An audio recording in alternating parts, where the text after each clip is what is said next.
Well, happening right now, as Tim just mentioned, heavy rain continuing to fall in the Mid-Valley, also north central Hidalgo County. New reports of flooding coming into the newsroom.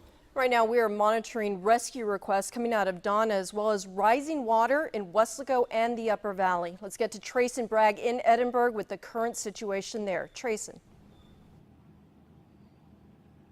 Christine, Oscar, we are here live in a neighborhood just at the corner of Klosner and Glasscock here in Edinburg.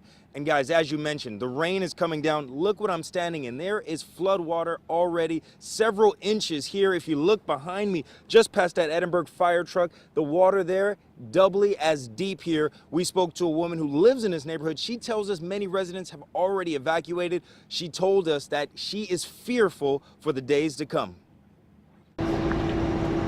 Flooding in Movac trucks is what Marilyn Zabat and her family awoke to this morning.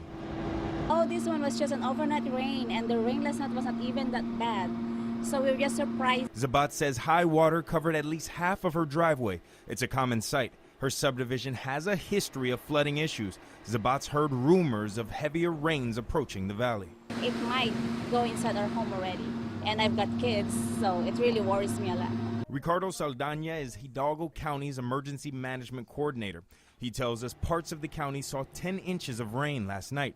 He says the weather system in the Gulf is also concerning. 3/4 of the state of Texas is already saturated with rain, so the grounds are done. Everything's now going to flow. There's nowhere to absorb. There's no longer a sponge.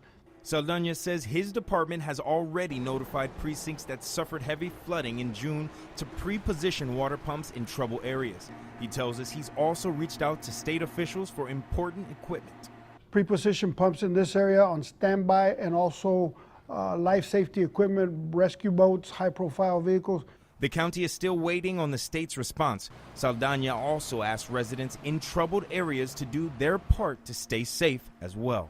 Make preparations to leave, go with other family members, go to a shelter.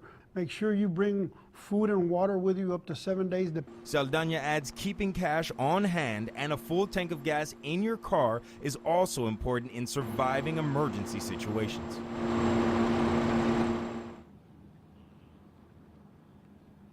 Now, we just spoke to Miss Zabat. She tells us she and her family are in their home at the deepest part of the flooding here. They're preparing to leave right now, trying to make plans to figure out which hotel or friend's house they will be staying at for the next several days. Reporting live in Edinburg, Trayson Bragg, Channel 5 News at 10.